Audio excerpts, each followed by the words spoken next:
अपनी समस्याओं को सुनाने के लिए, अपनी कठिनाइयों को सुनाने के लिए कोई कह नहीं सकता कि मैंने अपनी समस्या गुरुदेव को सुनाई और गुरुदेव हमारी मदद नहीं कर पाए, गुरुदेव हमारी समस्या का समाधान नहीं कर पाए। ऐसा एक भी व्यक्ति ये धरती पर कहने वाला नहीं है। ऐसे महापुरुष को आज धरती पर किस रूप में जानते हैं, किस रूप में मांगते हैं, किस रूप में पुकारते हैं? युग दृष्टा, युग ऋषि, वेद मूर्ति, तपोनिष्ठ पंडित श्री राम शर्माचार्य, गुरु माता वंदनीय माता भगवती देवी शर्मा। उन्हीं के सूक्ष्म मार्गदर्शन में, उन्हीं के संरक्षण में ये 4 दिवसीय 24 कुंडीय और प्रगेश्वर महादेव की प्राण प्रतिष्ठा का कार्यक्रम आज बड़ी ही भव्यता देवता कलश योग यात्रा शोभा यात्रा के माध्यम से शुभारंभ हो। जो आज देख करके भी दंग रह गए होंगे, इतनी गर्मी में जो घर से निकलना कठिन होता है और सिर पर कलश लेकर के और नगर नगर परिवहन भ्रमण करने वाला कोई लगता है कि देवलोक से कोई देवदूत उतर पाए। ऐसी उमंग उत्साह बढ़ने वाले परम पूज्य गुरुदेव परमवंदनीय माता जी का आशीर्वाद लीजिए। आज सायंकालीन कार्यक्रम में उपस्थित शक्ति स्वरूपा, देवी स्वरूपा, मातृ स्वरूपा, माताएं बहनों और अपने इस गायत्री शक्ति पीठ के नए पुराने ट्रस्टीगण, प्रज्ञा मंडल, महिला मंडल, युवा मंडल से जुड़े हुए कार्यकर्ता भाई बहनों, इस नगर के गणमान्य नागरिकों और अपने ही टोली के सदस्यगण, 21वीं सदी पूज्य अवेश के नवनिहाल कर्णहार बच्चे बच्चे भाई बहनों, एक समय कार्यकर्ता की गोष्ठी गुरुदेव ले रहे थे। गुरुदेव ने बहुत सुंदर से उन्होंने कथानक सुनाया कि आज भी वो उस कथानक को सुनने के बाद लगता है कि गुरुजी ही सुना रहे हैं। वो कौन सी बात है?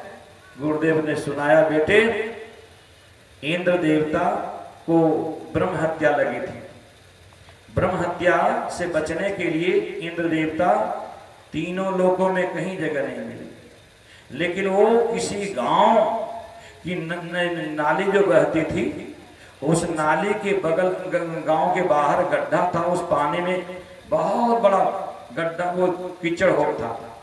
उस कीचड़ में इंद्र देवता ने क्या देखा कि सुवरिया जो है बहुत मस्ती से अपने बच्चों के साथ वहां निवास कर रही थी। इंद्र देवता ने देखा कि छिपने का इससे बढ़िया और जगह नहीं हो सकती है, तो भाई बहनों इंद्र देवता ने अपना स्वरूप बदला और सुअर की योनि में वहीं उस गड्ढे में कीचड़ में बड़े आराम के साथ निवास कर रहे हैं।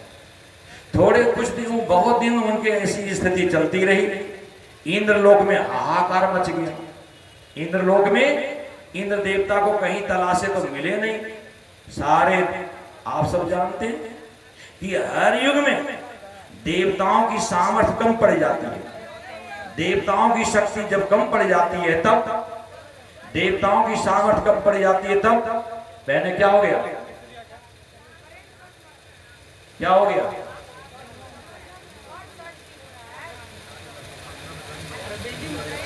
आप थोड़ा सा इधर,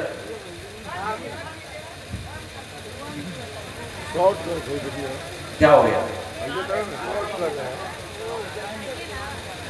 इस बार बोला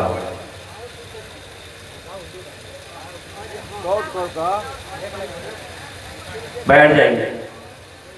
यही हाथ उठा देंगे, हम माइक में तक भेज देंगे। जिन बहनों के मौका में मौके की तलाश में रहें, पहले हाथ खड़ा करा दें ताकि आपकी आवाज सब लोग सुन सके और हमारा समय बर्बाद ना हो। आइए सीधी कमर से बैठे। क्या चर्चा चल रही थी? कहाँ चर्चा चल रही थी? इंद्र भगवान ब्रह्म हत्या के शाप से सुअर योनि में परिवार बच्चों के साथ मस्ती कर रहे थे। सारे देवलोक के देवता खोजने में असमर्थ हो गए। सारे देवता कहां गए? भोलेनाथ के पास गए। भोलेनाथ इंद्र देवता को ढूंढना हम सबकी बात नहीं है, हम सबकी सामर्थ्य नहीं है और हमारी न वहां तक पहुंच है। इसको तो आप ही समाधान कर सकते हैं। शंकर भगवान रौद्र रूप धारण करके हाथ में त्रिशूल लेकर के, और उन्होंने अपने दिव्य दृष्टि से देखा, दिव्य दृष्टि से देखा, वो पहुंच गए उस गांव के तालाब, न वो कीचड़ वाली नाली वाली तालाब में, गड्ढे में। इंद्र देवता को शंकर भगवान ने इशारे किए। क्यों इंद्र देवता? मजा आ रहा है, आनंद आ रहा है, परिवार बच्चों के साथ में। इंद्र देवता क्या कहते हैं? भगवान थोड़ा दिन और थोड़ा आराम करने दीजिए, थोड़ा दिन और इसमें आनंद लेने दीजिए। और कहते हैं प्यार की भाषा जो नहीं समझता है, प्यार की भाषा जो नहीं सुनता है, तो भाई बहनों शंकर भगवान की तिरछी नजर क्या करता है? क्या करता है? उन्होंने त्रिशूल उठाया और सुअर के पेट में दे दिया, सुअर के पेट में दे मारा। कहते इंद्र भगवान असली रूप में आए और फिर उन्होंने दंडवत प्रणाम किया कि भगवान आपने मुझे आत्मबोध करा दिया, नहीं तो कहां इंद्रलोक और कहां यहां इस नरक में मैं अपने आप को बड़ा भाग्यशाली मान रहा था। गुरुदेव क्या कहना चाहते थे? गुरुदेव कहना चाहते थे बेटे आज तो मैं तुम्हारा पेट भी नहीं फाड़ सकता हूं। आज उस समय तो कृष्ण शंकर भगवान ने उस नारकीय जीवन से इंद्र देवता को बचा लिया था। आज जो हमारे मिशन में जो जुड़े हुए हैं, गुरुदेव ने 1986 की वीडियो प्रवचन सुन लीजिए कि जो भी गायत्री परिवार में जुड़े हुए हैं वो 1900 वो हजारों लाखों करोड़ों पत्थरों के बीच में जैसे हीरे पहचानने वाले, मोती पहचानने वाले, पन्ने पहचानने वाले ढूंढ ढूंढ कर निकालते हैं, उसी तरह से मैंने गायत्री परिवार को ये हजारों लाखों करोड़ों के पत्थरों के बीच बीच से मैं ढूंढ करके लाया हूं। और भाई बहनों ये गुरु वाक्य ब्रह्म वाक्य है। गुरु वाक्य जब जो भी होता है वो ब्रह्म वाक्य होता। गुरु कभी भी मजाक में भी चाहे जिस रूप में भी बोल दे, लेकिन वो उनकी वाणी में वो शक्ति है, वो सामर्थ्य है, वो दर्शन है, वो फिलॉसफी है। तो भाई बहनों आज हर व्यक्ति ब्रह्म हत्या से शापित है। कौन सी ब्रह्म हत्या? कौन सी ब्रह्म हत्या? सांसारिक सुख सुविधा में इतने लिप्त हो गए कि हम भगवान को भूल गए, देवी देवता को भूल गए, अपने आप को भूल गए। तो भगवान ने फिर इस बार निर्णय लिया। तो क्या निर्णय लिया? ज्ञान गंगा नहा ले मन मेरे। भगवान ने क्या निर्णय लिया है? ज्ञान गंगा नहा ले मन मेरे। ये कोई आवश्यक हो तो आप हलचल करें, और यदि आवश्यक ना हो तो बीच में व्यवधान ना करें। कौन सी आवश्यकता पड़ गई? ये कौन सी आवश्यकता पड़ गई? मजबूरी आ गई। लाइन मार देगा तो इतने जल्दी है मार देगा? जल्दी से ठीक करके आ जाए इधर से, तू भी पढ़ाने चला है, जल्दी से ठीक करके यहाँ आ जाओ। बोलने का तमीज है। हटाएं अंधविश्वास को, हटाएं रूढ़िवादी को, हटाएं, फिर अपने आप को पता चलेगा कि जिसके लिए जीवन मिला है वो हमसे कोसों दूर रह गया। उससे तो हम अभी नाता ही नहीं जोड़ पाए, उससे हम संबंध भी नहीं जोड़ पाए, उसको हम स्वीकार ही नहीं कर पाए। सुने। धन्य जीवन बना ले मन मेरे, धन्य जीवन बना ले मन मेरे, मन मेरे, मन मेरे। ज्ञान गंगा हो ज्ञान गंगा नहा ले मन मेरे, ज्ञान गंगा नहा ले मन मेरे। धन्य जीवन बना ले जीवन बना ले मन मेरे मन मेरे मन मेरे ज्ञान गंगा नहा ले मन मेरे ज्ञान गंगा नहा ले मन मेरे।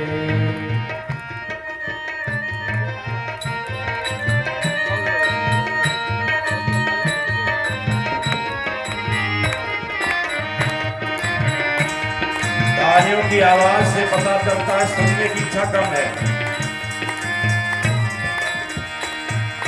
युग ऋषि ने सुन ले तुझे बुलाया युग ऋषि ने सुन ले तुझे बुलाया मैं फिर से ज्ञान गंगा ले आया वह फिर से ज्ञान गंगा ले आया।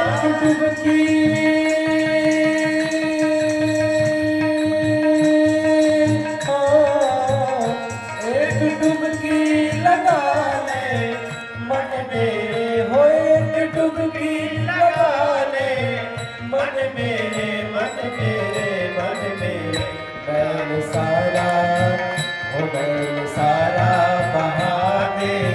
मन मेरे नैन सारा बहा दे मन मेरे ज्ञान गंगा नहा दे मन मेरे।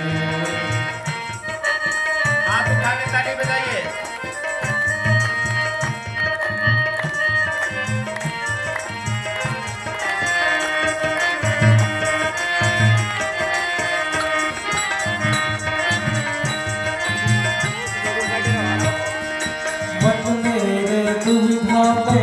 मत रह जाना मन मेरे दुविधा में मत रह जाना सुन मनवा आलस में मत रह जाना सुन मनवा आलस में मत रह जाना।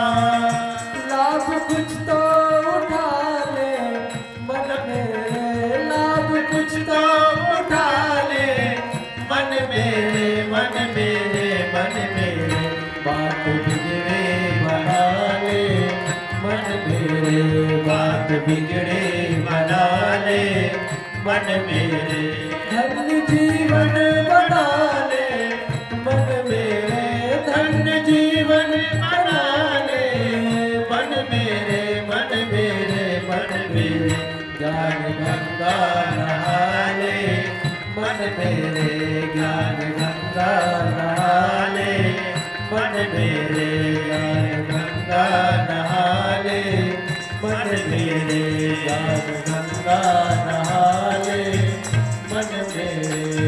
बोले पावन पिता पुराण की जय हो। ज्ञान गंगा नहा ले मन मेरे। महाभारत में एक श्लोक है जो यक्ष प्रश्न है। युधिष्ठिर से पूछा गया दुनिया में बलवान कौन है, दुनिया में सुखवान कौन है, दुनिया में जीवित कौन है और कौन व्यक्ति मरने के बाद सांसारिक चीज छोड़ के क्या चीज लेके जाता है। ये आज हर किसी को समझने की जरूरत है।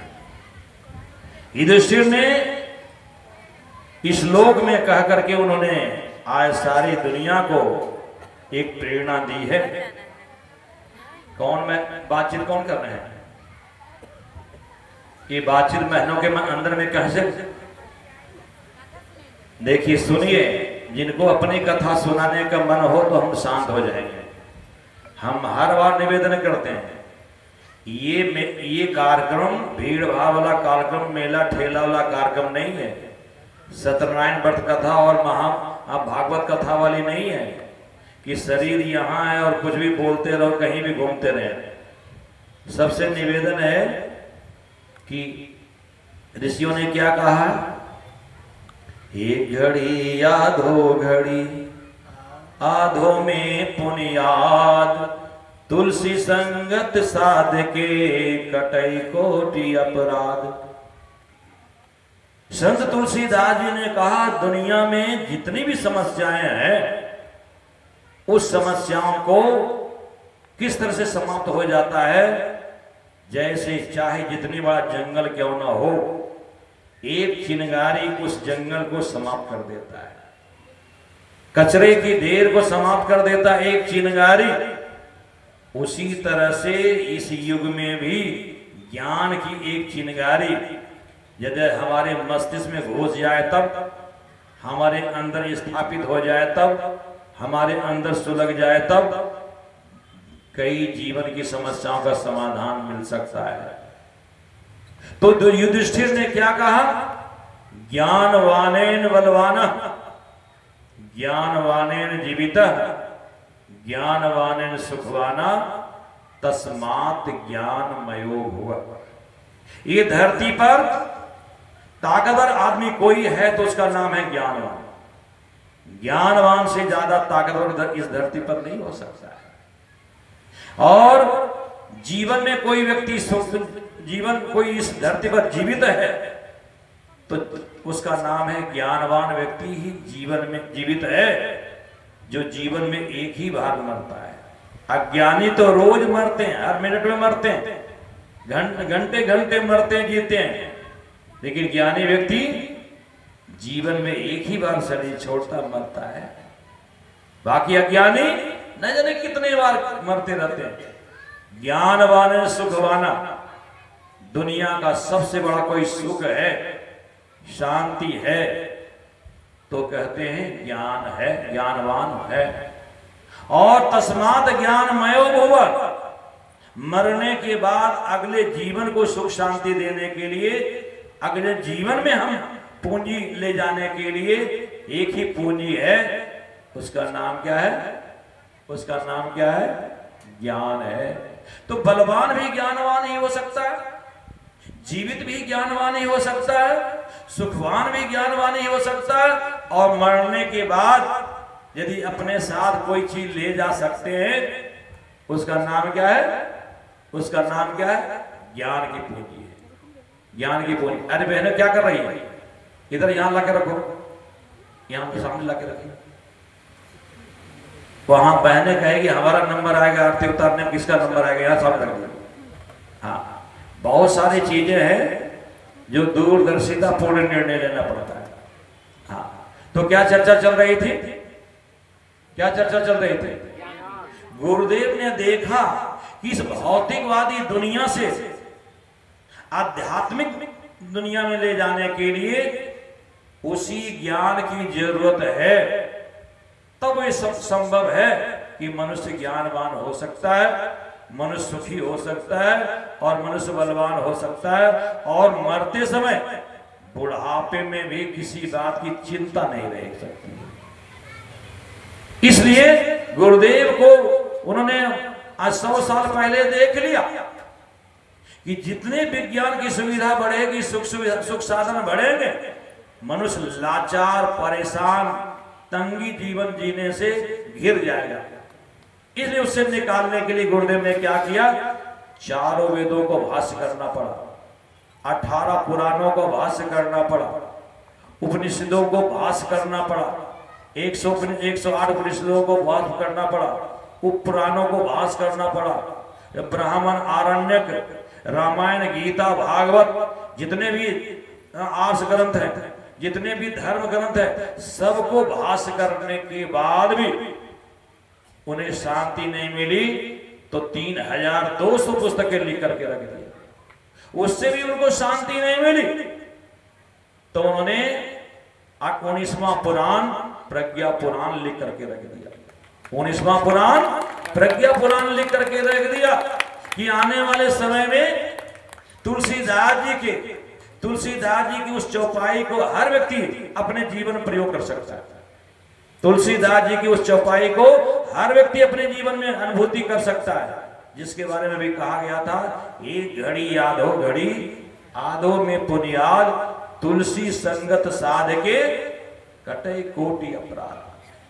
उसी प्रयोग को इस जीवन में भाई बहनों लाने के लिए कहते हैं कि गुरुदेव ने कितनी तपस्या की। आज के विज्ञान के युग में साइंटिस्ट लोग कह रहे हैं कि उन्होंने जन्म से लेकर के 80 वर्ष की उम्र में जितना काम उन्होंने किया है, जितना काम उन्होंने किया है, उस व्यक्ति को 8 बार जन्म लेना चाहिए था। 8 बार जन्म लेकर के उतना काम कर सकता था। कहते हैं 80 वर्ष का जीवन में 800 वर्ष का काम करके दिखाने वाले महापुरुष प्रज्ञा पुराण के संबंध में क्या कहते हैं? प्रज्ञा ये पुराण पूज्य गुरु जी का प्यारा है। ये प्रज्ञा पुराण आज हर व्यक्ति को सुनने की जरूरत है। बहुत सारे लोग यहाँ बैठे हुए कि पंडित जी आप कौन से दुनिया में हैं? हमने सत्यनारायण व्रत कथा सुनी है, हमने भागवत कथा ना जाने कितने सुनी और करवाई है, और रोज जो है 7 दिन के 7 कथा कब से पढ़ रहे हैं, लेकिन ये नई पुराण कहां से आ गई? प्रज्ञा का मतलब क्या होता है? पर मतलब होता है दूर, ज्ञान मतलब होता है ज्ञान, जो हमें दूरदर्शी बना दे, जो हमारी दृष्टि को दूरदर्शी बना दे, तत्काल लाभ के लिए नहीं, भविष्य का नुकसान बता दे कि अभी हम जो कर रहे हैं उसका भविष्य में क्या घाटा होने वाला है, अभी जो हम करने जा रहे हैं उसका भविष्य का फायदा क्या होने वाला।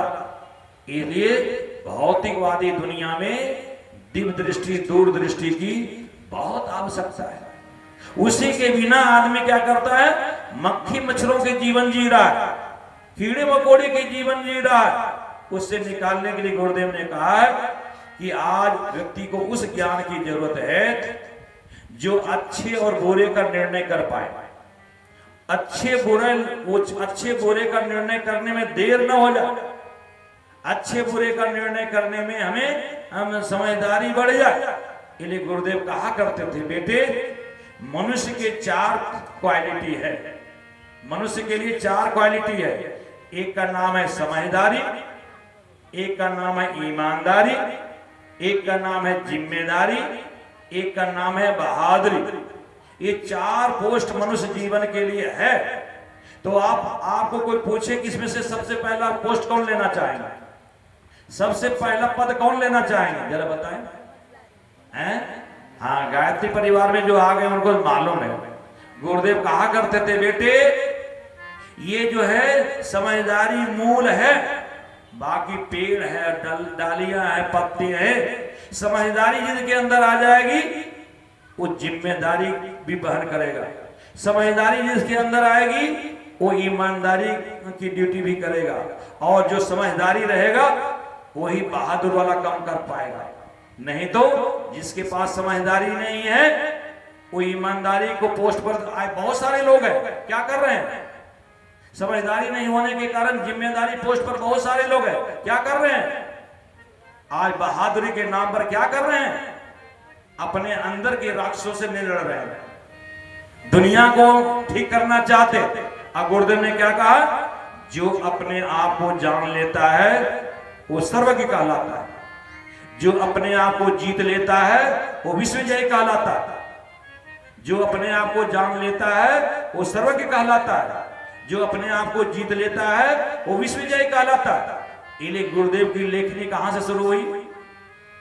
आपको कोई पूछे कि गुरुदेव के 3000 पुस्तकों में से पहली पुस्तक का नाम क्या है, क्या है बताइए, पहली पुस्तक का नाम क्या है? व्हाट एम आई, मैं क्या हूं, मैं क्या हूं का समाधान करने के लिए, मैं क्या हूं इसके प्रश्नों का जवाब देने के लिए गुरुदेव को 3200 पुस्तकें लिखनी पड़ी।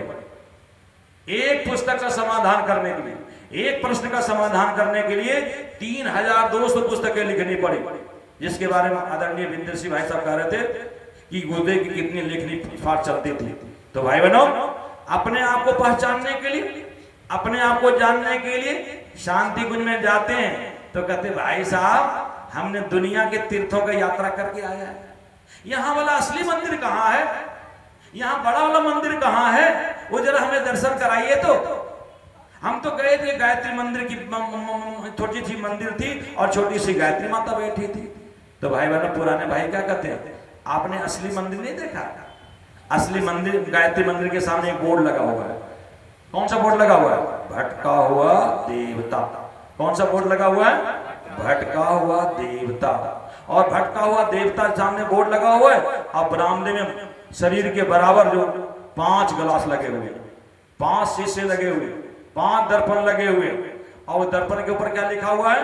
सोहम शिवोहम सच्चिदानंदोहम आयात्मा ब्रह्म तत्वमसि। उसके नीचे हिंदी और अंग्रेजी में खुलासा किया गया। ये 5 उपनिषद के सूत्र हैं, और ये सूत्र को देखने के बाद लगता है दुनिया को देखने के पहले अपने अंदर देखना चाहिए, दुनिया को जानने के पहले अपने अंदर जानना चाहिए, दुनिया को बदनाम करने के पहले अपने अंदर झांकना चाहिए। इसलिए तो कहा गया कि बुरा जो देखन में चला बुरा ना मिली है कोई, जो दिल खोजा आपनो मुझसे बुरा ना कोई। यही तो आत्मबोध है, यही तो व्हाट एम आई का सब जवाब है, यही तो प्रश्न का समाधान है। आई प्रज्ञा पुराण के माध्यम से गुरुदेव यही देना चाहते हैं। गुरुदेव आज सारी दुनिया वालों को दिव्य दृष्टि देना चाहते हैं। भगवान कृष्ण जब अर्जुन को बोले, अरे अर्जुन, जिसको तुम चाचा मान रहे हो, जिसको ताऊ मान रहे हो, जिसको भाई मान रहे हो, जिसको भतीजा मान रहे हो, जिसको गुरु मान रहे हो, उस पर तीर चलाना नहीं जानते हो, उस पर तीर चलाना नहीं चाहते हो, उसको तो मैं मार दिया हूं। तो अर्जुन ने क्या कहा? दिव्यम ददाति ते चक्षु। हे कृष्ण भगवान, आप हमें ऐसी दृष्टि दीजिए जो बता रहे हैं हमारी समझ में आ जाए, जो बता रहे हैं हमारी हम अपनी दृष्टि से देख सके। तो आज हर आदमी को क्या चीज की जरूरत है? दिव्यम ददाति ते चक्षु। उस दृष्टि को चाहिए, वो दिव्य दृष्टि चाहिए, वो विवेक चाहिए, वो समझदारी चाहिए, वो ज्ञान चाहिए, वो प्रज्ञा पुराण से संभव है। सुने, प्रज्ञाए पुराण पूज गुरु जी को प्यारा है। प्रज्ञाए पुराण, प्रज्ञाए पुराण पूज गुरु जी को प्यारा है। प्रज्ञाए पुराण जिसकी जगमग ज्योत से सारा जग उजियारा है, जिसके जगमग ज्योत से सारा जग उजियारा है, सारा जग उजियारा है। प्रज्ञाए पुराण पूज गुरु जी को प्यारा है। प्रज्ञाए पुराण। ताली बजाने से कई फायदा है, शारीरिक फायदा है, मानसिक फायदा है और आत्मिक फायदा है। तीनों शरीर का फायदा ताली बजाने से।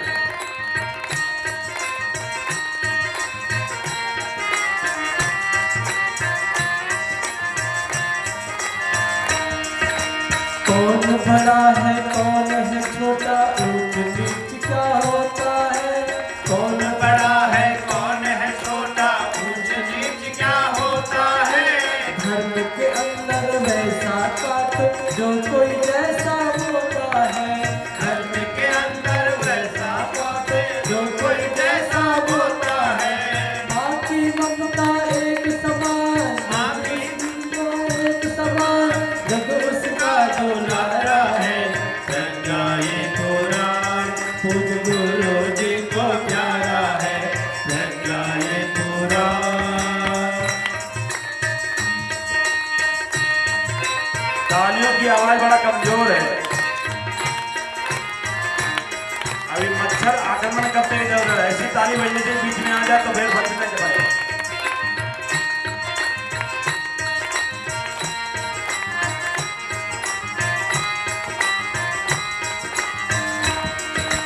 मिथ्या माया मोह के चक्कर में डूबा इंसान है। मिथ्या माया मोह के चक्कर में डूबा इंसान है।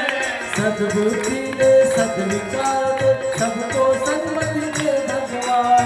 सद्बुद्धि दे सद्विचार दे सबको सन्मति दे भगवान। हर वर्णारी एक समान यही गुरु का नारा है। प्रज्ञाए पुराण पूज गुरु जी को प्यारा है। प्रज्ञाए पुराण जिसकी जगमग ज्योत से सारा जग उजियारा है। जिसके जगमग ज्योत से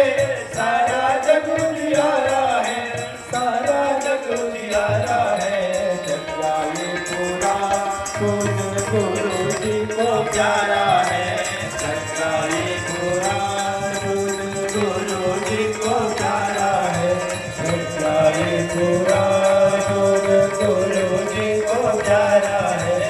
प्रज्ञा है पूरा रोज गुरु जी को प्यारा है। प्रज्ञा है पूरा। बोल प्रज्ञा पुराण की जय हो। पूज्य गुरुदेव ने इतना जो महत्व दिया, क्यों दिया? आज हर आदमी ऐसा जकड़ गया है, कौन कौन से बंधन से जुड़ा हुआ है? एक का नाम है अंधविश्वास, एक का नाम है मूढ़ मान्यताएं, एक का नाम है रूढ़िवादी परंपरा।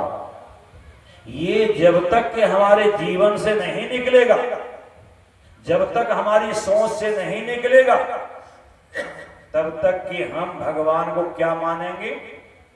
क्या मानेंगे? क्या मानेंगे? भगवान तो लोभी है, लालची है। हम अगरबत्ती घुमा देंगे और भगवान का खजाना मिल जाएगा। हम थोड़ी सी आरती कर देंगे, भगवान से जो मांगेंगे सो, जो लेना है सो मांग लेंगे। भाई बनो, किसी चीज को, बड़ा चीज को पाने के लिए बड़ा हिम्मत की जरूरत है, बड़े साहस की जरूरत है, विवेक की जरूरत है। कहते हैं सस्ती चीजों तो हर जगह गली गली मिलती है, बेकार चीजें तो हर जगह उपलब्ध है, लेकिन असली चीज, मूल्यवान चीज, कीमती चीज के लिए पुरुषार्थ करने पड़ती है, परिश्रम करना पड़ता है, जीतोड़ परिश्रम करना पड़ता है। आपने नहीं सुना? विवेकानंद जी जब देश के वहां विदेश प्रवास पर जा रहे थे, उस समय रामकृष्ण परमहंस जी शरीर छोड़ चुके थे। मां शारदा मणि थी, बोले बेटे तुम विदेश भ्रमण पर जा रहे हो, एक काम कर, मेरे कमरे में तलवार रखी हुई है। क्या रखी है? तलवार रखी है। विवेकानंद गए और तलवार जिधर धार था उधर अपने हाथ से पकड़े, और जिधर तलवार का मुंड था वो मां शारदा की तरफ दे दिया। विवेकानंद जी ने क्या किया? जिधर धारदार था, पहने धारदार था, विवेकानंद जी पकड़ लिए और जिधर मोट था तलवार का, मां शारदा के पास दी। विवेकानंद जी के हाथ लहूलुहान हो गए। मां ने आशीर्वाद दी, शारदा मां ने आशीर्वाद दी, बेटे लिए, अपने लिए कठोरता और सामने वाले के लिए उदारता। ये जो ज्ञान आ जाएगा वो दुनिया में कहीं पराजित नहीं हो सकता है। ये दुनिया में कभी कहीं नहीं हार हो सकता है, जो अपने लिए कठोरता और दूसरों की उदारता। और भाई बहनों, मां शारदा मणि का आशीर्वाद, शिकागो पिछले 1.5 महीना रहने का मौका मिला था। आज जस की तस जहां विवेकानंद जी भाषण दिए थे, वो पूरा हाल सुरक्षित रखा गया। आज भी वहां देश विदेश से लोग दर्शन करने के लिए जाते हैं, देखने के लिए जाते हैं कि एक भारत का ऐसे मसीहा आया था, ऐसा युवा आया था, ऐसा क्रांतिकारी आया था, जो भारतीय संस्कृति को विश्व संस्कृति में उन्होंने बदलने के लिए जी जान लगा दिया था। भाई बहनों, गुरुदेव ने भी प्रज्ञा पुराण 4 खंडों में लिखा है। पहले खंड में उन्होंने ये दर्शाया है भगवान विष्णु नारद संवाद के माध्यम से कि हे मनुष्यों, जब जब अपनी गलतियों के कारण, अपनी मूर्खता के कारण, अपनी गलतियों, अपनी मूर्खता के कारण व्यक्ति, जब मनुष्य, जब धरती के लोग जब मकरे की जाल में गिर जाते हैं, तो फिर क्या कहते हैं? हे भगवान, अब तो आप ही बचा सकते हैं, अब तो हमारे पास कोई उपाय नहीं है, आप ही बचाएं। और भगवान का संकल्प है हर युग में धरती पर आने का। इसलिए गुरुदेव ने क्या किया है?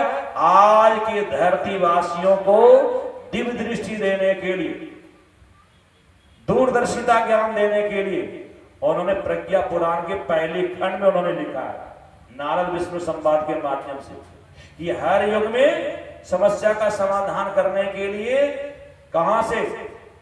विष्णु लोक से धरती पर आना ही पड़ता है। इस लोक में भी वो आ चुके हैं। अब समझने के लिए हमारी दृष्टि होनी चाहिए। समझने के लिए हमारी नजरिया होनी चाहिए। उन्होंने क्या कहा है, बदला जाए दृष्टिकोण तो इंसान बदल सकता है, दृष्टिकोण के परिवर्तन से सारे जहान बदल सकता है। आज की समस्या क्या है? आज की समस्या क्या है? आज की समस्या है दृष्टिकोण परिवर्तन करने के लिए इन्हें गुरुदेव ने पुस्तक लिखवाई, मनस्थिति बदले तो परिस्थितियां बदले, मनस्थिति बदले तो परिस्थितियां बदले। आज धरतीवासी परिस्थितियों को अपने अनुकूल बनाना चाहता, और पहले प्राचीन काल में हमारी ऋषि परंपरा की थी, क्या था कि परिस्थितियों के अनुरूप अपने आप को ढालते थे, परिस्थितियों के अनुकूल अपने आप को ढाल लेते थे। तो भाई बहनों, उसमें सबका भला होता था। आज परिस्थितियों को अपने अनुकूल बनाने के कारण ही आज सारी धरती पर समस्याएं बढ़ी है। तो इस ज्ञान का समाधान गुरुदेव ने पहले खंड में दिया है। दूसरे खंड में क्या है? महामानव खंड, कि हाड़ मांस के बच्चे को, बेटे को, बेटी को मानव मानव हर युग में बनाया जाता रहा है, उस ऊंचाई तक ले जाया जाता रहा है। इस युग में भी ले जाना कोई असंभव नहीं है। तीसरे खंड में उन्होंने क्या लिखा कि परिवार बचेगी तो दुनिया बचेगी, परिवार नहीं बचेगा तो दुनिया नहीं बचेगी। इसलिए परिवार खंड लिखना पड़ा। एक चौथा खंड बड़ा ही महत्वपूर्ण है, उसका नाम है संस्कृति खंड। उसका नाम क्या है? संस्कृति खंड। संस्कृति बची अगर तो मानवता बच जाएगी, संस्कृति नहीं बची तो मानवता उजड़ जाएगी, मानवता धरती से लुप्त हो जाएगी। तो भाई बहनों, आज जो चर्चा करने जा रहे हैं वो कौन सा विषय पर चर्चा करने जा रहे हैं? प्रज्ञा पुराण के पहले खंड के पहले अध्याय के पहले श्लोक से। जरा सुने, समय तो आपका होने जा रहा है, लेकिन थोड़ी देर 10 मिनट चर्चा किया जाए। आज हमें निवेदन मिला था कि बहनें यहाँ कलश यात्रा शोभा यात्रा में ज्यादा थक गई है, इन्हें कितने बहनों को नींद भी आ रही है, कितने लोग जो जमाही भी ले रहे हैं और कितने लोग जो शरीर को भी इधर उधर कर रहे हैं। तो थोड़ी देर चर्चा और करेंगे, ठीक है? क्योंकि कल सुबह आपको 7 बजे यहाँ मौजूद होना। 24 कुंडलीय गायत्री महायज्ञ की तैयारी करने के लिए भाई बहनों को 6 बजे यहाँ आना पड़ेगा, तब बात बनेगी। क्यों? गर्मी का समय है, आसमान की गर्मी और कुंड की गर्मी।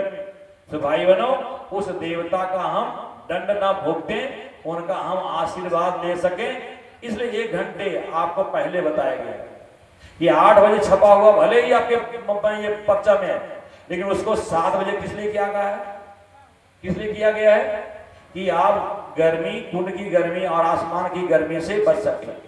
जलेसर में नहीं, जलेसर नहीं, यहाँ जैसलमेर, जानते हैं? जैसलमेर भारत का सबसे गर्म क्षेत्र है। अप्रैल के लास्ट में मुझे एक कार्यक्रम कराना पड़ा था 2-3-4 साल पहले। वहां 10 बजे कोई जमीन पर पैर रख नहीं सकता, तो फिर क्या किया? 6 बजे मैंने घोषणा किया, वहां के कार्यकर्ता बड़े हैरान हो गए। भाई साहब, 8 बजे पर्चा में छपा हुआ है, 6 बजे घोषणा कर रहे हैं, कौन आएगा? हमने कहा इसकी जिम्मेदारी गुरु जी पर छोड़ दीजिए, इसकी जिम्मेदारी किसके ऊपर छोड़ दीजिए? गुरु जी पर छोड़ दीजिए। 5:30 बजे नाश्ता करके, टोली नाश्ता करके मंच पर बैठ जाती थी और 10 बजे तक के वो कार्यक्रम संपन्न हो जाता था। क्यों? क्यों? 8 बजे जो अपने समय से आएंगे, आ जाएंगे, उनको भी लाभ मिलेगा और जो पहले आएंगे उनको ज्यादा लाभ मिलेगा। इसलिए कल का कार्यक्रम कितने बजे से है? कितने बजे से है? 6 बजे से, 7 बजे से 6 बजे तैयारी करने वाला है। जो 24 कुंडली यज्ञ की तैयारी करेंगे वो 6 बजे आएंगे, बाकी 7 बजे। और कल का निवेदन क्या किया गया था? क्या किया गया था? गुरुदेव देव परिवार बनाना चाहते हैं। क्या बनाना चाहते हैं? देव परिवार बनाना चाहते हैं। और परिवार बनाने की भूमिका किनकी होती है? पति और पत्नी की होती है। किनकी होती है? पति और पत्नी की होती है। जिनके पति और पत्नी घर पर अभी वर्तमान में हैं, वो तो कल जोड़े में रात भर में सहमति आप सामंजस्य बैठा लेंगे। जितने भी धर्म पत्नियां हैं अपने अपने पत्नी को मनाने में आपके लिए दोपहर में सूत्र दिया गया था, जो नहीं है वो सुन लेंगे। हे पति देवता, आपसे हम बहुत कुछ मांगते रहे, लेकिन हम एक ही चीज मांगते हैं कि आप पति के रूप में मिले हैं, लेकिन आप पति देव के रूप में मिले। किस रूप में? पति देव के रूप में मिले। और भाई बहनों, पति लोग क्या करेंगे? पत्नी को मनाएंगे कि पत्नी के रूप तो मिली है, अब हमें धर्म पत्नी के रूप में देखना चाहते हैं, धर्म पत्नी के रूप में हम आपको स्वीकार करना चाहते हैं। इसलिए 3 घंटे कल विशेष देव पूजन होगा। यहाँ क्या होगा? कल 33 कोटि देवता सर्वत्र भद्र होंगे, तत्ववेदियां होंगे, और बहुत शानदार, जो आपने अश्वमेध यज्ञ देखा होगा, कहाँ अभी पिछले साल कहाँ हुआ था? मुंबई में हुआ था। उसी का छोटा रूप आपको यहाँ देखने को मिलेगा। और भाई बहनों, जो जिस रूप में है उनको सबको आना। कल क्या आज दोपहर में क्या बताया गया था? दुनिया का सबसे बड़ा चिकित्सालय, दुनिया का सबसे बड़ा हॉस्पिटल, दुनिया का कोई यदि उपचार केंद्र है, कोई दुनिया का कोई सर्जरी का केंद्र है, दुनिया का कोई ऑपरेशन का केंद्र है, उसका नाम क्या है? उसका नाम क्या है? यज्ञशाला। उसके डॉक्टर का नाम क्या है?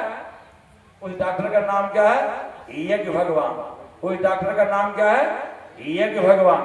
तो भाई बहनों, आज जो शारीरिक रूप से परेशान है, मानसिक रूप से परेशान है, आत्मिक रूप से परेशान है, जिस रूप में भी परेशान है, हर किसी की समस्या का समाधान शाम के साथ सत्संग में थ्योरी के माध्यम से और सुबह की यज्ञशाला में प्रैक्टिकल के माध्यम से। जिसका थ्योरी और प्रैक्टिकल जो दोनों जितना मजबूत होता है, जितना परिपक्व होता है, भाई बहनों, वो उस क्षेत्र में बहुत बढ़िया काम करता है। डॉक्टर तो है लेकिन प्रैक्टिकल अच्छा नहीं है, किसान तो है लेकिन प्रैक्टिकल अच्छा नहीं है, बिजनेसमैन तो है लेकिन प्रैक्टिकल अच्छा नहीं है। तो भाई बहनों, पति पत्नी और जो घर के सदस्य हैं सभी लोग रहेंगे तो भाई बहनों उसमें बहुत लाभ मिलेगा। कहेंगे ये तो हम बहुत दिन से कर रहे हैं, ये तो हम बहुत दिन से कर रहे हैं।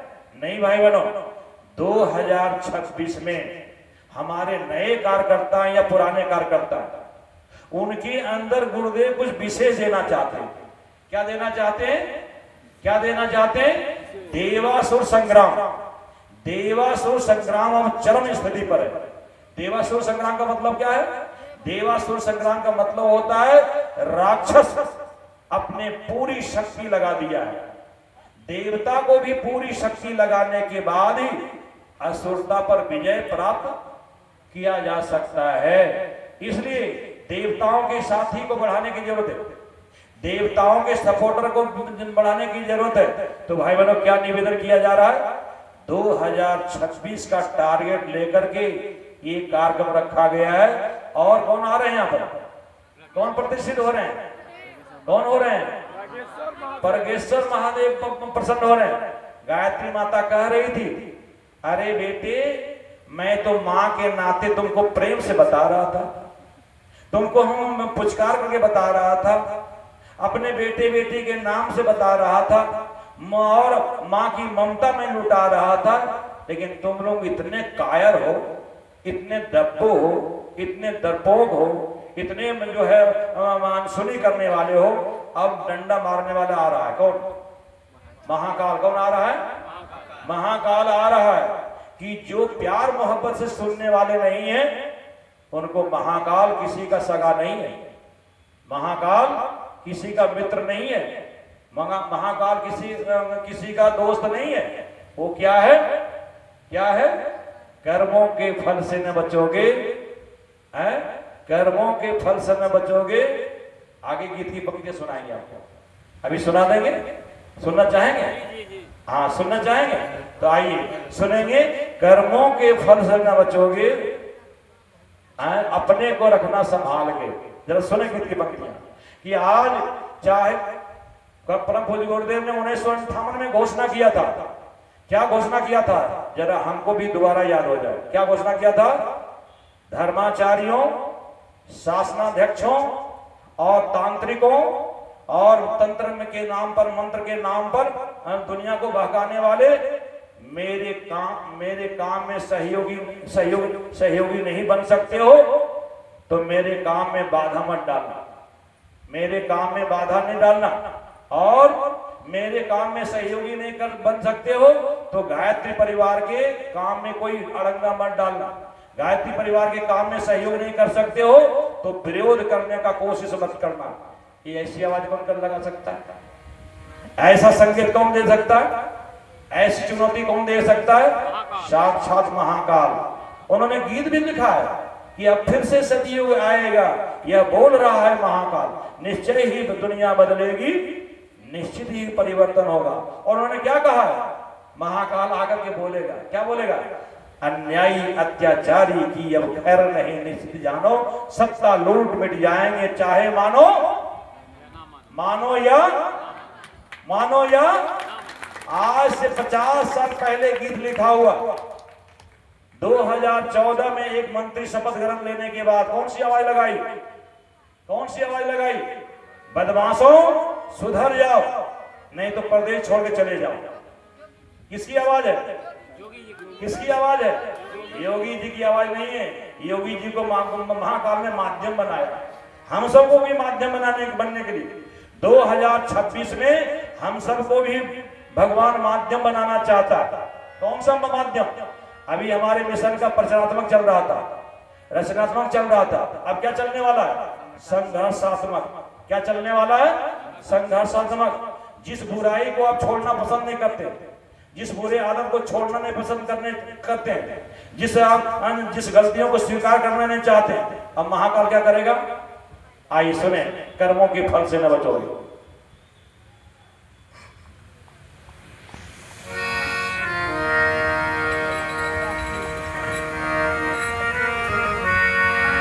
अब फिर से सतयुग आएगा, अब फिर से सतयुग आएगा, आएगा आएगा। यह बोल रहा है महाकाल, यह बोल रहा है महाकाल। अब फिर से सतयुग आएगा, अब फिर से सतयुग आएगा, आएगा आएगा। यह बोल रहा है महाकाल, यह बोल रहा है महाकाल, यह बोल रहा है महाकाल। तालियों की आवाज सुननी चाहिए ताकि महाकाल के संदेश को अपने जीवन में उतार सके।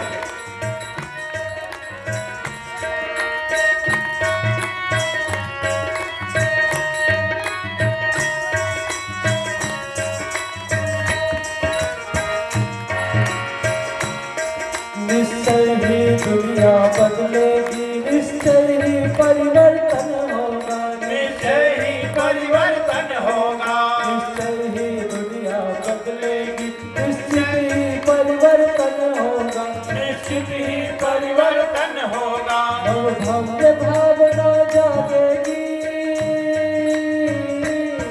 नवभव्य भावना जागेगी, नवयुग का आरोहण होगा, नवयुग का आरोहण होगा। है कौन शक्ति जो रोक सके हो, है कौन शक्ति जो रोक सके अभिमान चक्र के टुकड़े का। यह बोल रहा है महाकाल, यह बोल रहा है महाकाल। अब फिर से सतयुग आएगा, अब फिर से सतयुग आएगा, आएगा आएगा। यह बोल रहा है महाकाल, यह बोल रहा है महाकाल, यह बोल रहा है महाकाल, यह बोल रहा है महाकाल।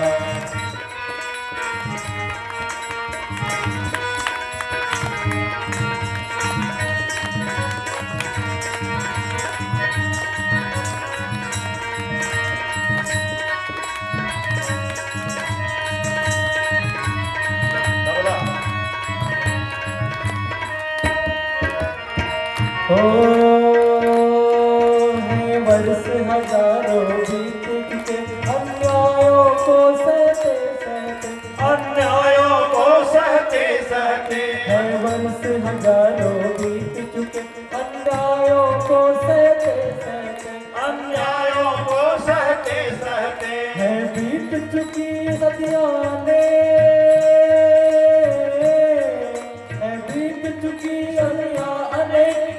कलयुग में रहते रहते, इस कलयुग में रहते रहते, चल चुकी बहुत पर अब न चलेगी, हो चल चुकी बहुत पर अब न चलेगी, कल की कोई गुटल चाल, यह बोल रहा है महाकाल, यह बोल रहा है महाकाल। अब फिर से सतयुग आएगा, अब फिर से सतयुग आएगा, आएगा आएगा, यह बोल रहा है महाकाल, यह बोल रहा है महाकाल, यह बोल रहा है महाकाल। अब फिर से सतयुग आएगा, अब फिर से सतयुग आएगा, आएगा आएगा, यह बोल रहा है महाकाल, यह बोल रहा है महाकाल, यह बोल रहा है महाकाल, यह बोल रहा है महाकाल, यह बोल रहा है महाकाल, यह बोल रहा है महाकाल। बोले भगवान महाकाल की जय। भगवान परमेश्वर महादेव को यहाँ आने के लिए कितनी जरूरत थी? वो यहाँ क्यों प्रकट हो रहे हैं? आपने सुन लिए ना, यहाँ उन्होंने एक जगह क्यों निश्चित किया?